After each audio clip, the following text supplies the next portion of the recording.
추천하진 않는다고 분명히 말했는데도 굳이 판타스틱 4를 보시고 분노하셨나요?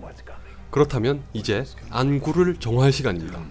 실패를 모르는 마블이 또 한 번 그것을 증명한 앤트맨을 보시면서, 확실하진 않지만 앤트맨은 마블 시네마틱 유니버스 영화 중에서는 거의 유일하게 북미보다 일주일 이상 늦게 개봉합니다. 마블의 영화가 지금처럼 인기를 얻기 전에 개봉했던 캡틴 아메리카 1편도 6일이 늦었고, 토르 1편은 더 빨리 개봉했었는데 한창 인기가 하늘을 찌르는 시점에서 앤트맨은 개봉이 1개월 이상 늦어졌습니다. 몇 가지 이유가 있겠지만 가장 큰 건 아무래도 앤트맨이라는 캐릭터와 앤트맨을 연기한 폴 러드의 인지도일 것 같습니다. 실제로 앤트맨은 나쁘지 않은 평가에도 불구하고 북미에서조차 흥행은 기대에 미치지 못했습니다. 현재까지의 마블 시네마틱 유니버스 영화 중에서는 인크레더블 헐크 다음으로 수입이 낮습니다. 인크레더블 헐크가 무려 7년 전에 개봉했던 영화란 걸 고려하면 더 실망적이죠. 이것 때문에 혹시 영화가 재미없는 건 아닐지 걱정하셨던 분이라면 조금은 안심하셔도 좋을 것 같습니다. 먼저 본 입장에서 한마디로 정리하자면 마블은 마블이고 여전히 실패를 모릅니다. 판타스틱 4의 리뷰에서 제가 마블 시네마틱 유니버스를 종합 선물 세트라고 비유했었던 걸 기억하시나요? 다양한 캐릭터만큼이나 각각의 영화가 저마다의 톤을 가지고 있다는 것이 마블 시네마틱 유니버스만의 강점이자 매력이라고 했습니다. 예상했던 대로 앤트맨은 이 종합 선물 세트에 또 하나의 영역을 추가했습니다.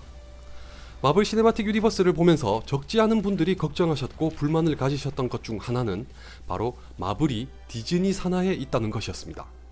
이 때문에 가족주의로 흘러가는 낌새라도 보일라 치면 예민하게 반응했었죠. 하지만 우려와 달리 가족주의의 그림자가 드리웠다고 할 정도의 영화는 아직 없었습니다. 그나마 호크아이의 가족을 잠깐 조명했었던 어벤져스 에이지 오브 울트론 정도가 있겠네요. 그런데 앤트맨이 마블 시네마틱 유니버스에서 바로 그 역할을 하고 있습니다. 사실 1대 앤트맨이자 마블 코믹스에서 지대한 비중을 차지하는 행크 핌 대신 2대 앤트맨인 스콧 랭을 택했을 때부터 눈치챌 수 있었습니다. 행크 핌이야 절대적인 인물이긴 하지만 가족주의하고는 거리가 조금 있는 인물이죠. 아내를 때린 건 유명한 사실일 정도니까요. 반대로 스콧 랭은 앤트맨이 된 계기부터가 가족주의의 전형에서 출발하고 있습니다. 영화에서는 조금 각색이 됐지만 여전히 딸을 위한 결정이란 것에는 변함이 없습니다. 앤트맨이 마블 시네마틱 유니버스에 가족주의를 품고 투입됐다고 해도 새삼스러울 건 없습니다.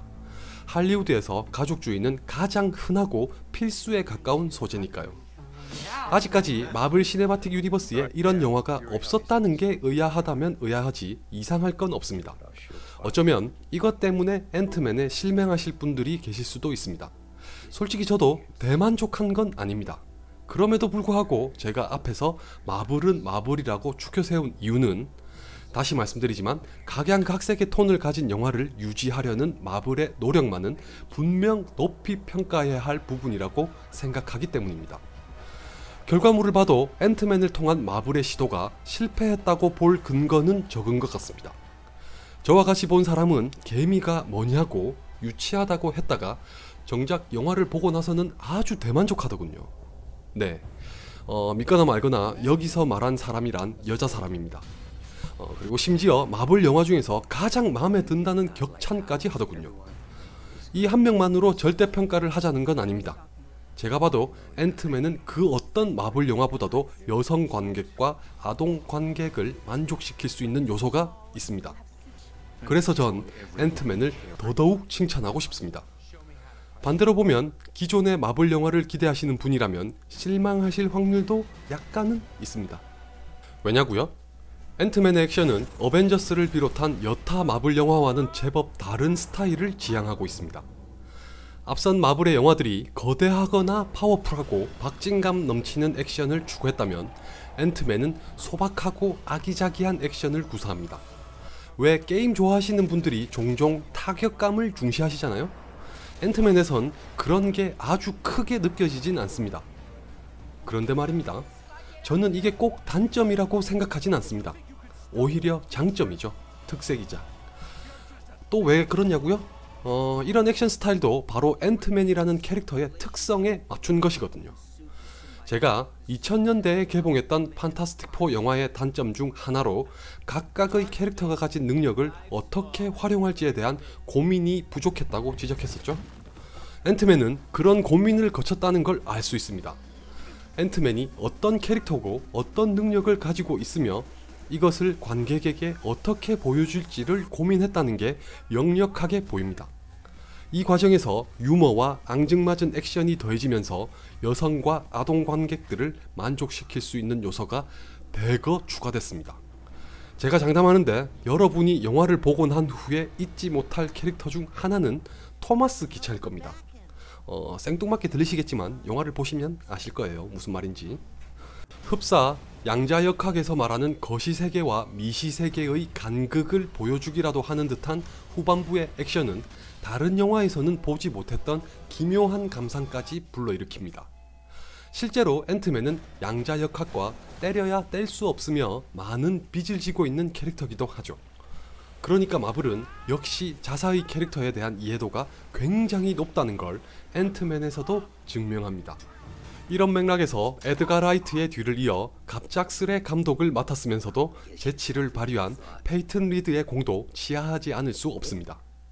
이미 오래전부터 마블 영화의 감독으로 오르내렸던 것에서 알 수 있듯이 페이튼 리드는 마블 코믹스의 열혈 팬입니다. 이걸 보면 역시 원작에 대한 관심과 이해가 높은 감독이 연출을 해야 더 좋은 결과를 얻을 수 있다는 걸 알 수 있습니다. 액션이 시시하다거나 가족주의의 투영 때문에 반감을 가지신 분이라면 이런 의미에서 앤트맨을 다시 한번 생각해 보셔도 좋을 것 같습니다. 여러분 대다수가 졸작이라고 했던 판타스틱4조차 개성이 있다는 걸 강조했던 것처럼 앤트맨도 마블 시네마틱 유니버스라는 종합 선물 세트에 또 다른 맛을 더했다는 것에서 절대 실망스러운 영화는 아니라고 자신합니다. 당연히 판타스틱4보다 재밌었고 이번엔 추천도 할 수 있습니다. 그리고 캡틴 아메리카 시빌 워를 기대하시는 분이라면 반드시 1분 남짓인 마지막 쿠키 영상 때문에라도 앤트맨을 보셔야 합니다. 마지막으로 가디언즈 오브 갤럭시가 개봉했을 때 했던 말을 또 한 번 해야겠네요. 제 아무리 배트맨 대 슈퍼맨이 있다고 해도 DC는 더더욱 똥줄이 타들어가고 있겠습니다. 반드시 초대박을 터뜨리지 않는 이상엔 둘 사이의 격차를 줄이기가 쉽지 않겠네요. 반면에 마블은 앤트맨까지 더하면서 점점 더 자신들의 영역을 키워가고 있습니다. 저로서는 대체 언제쯤 이번엔 마블이 무너지는구나 라는 소리를 하게 될지 궁금하네요.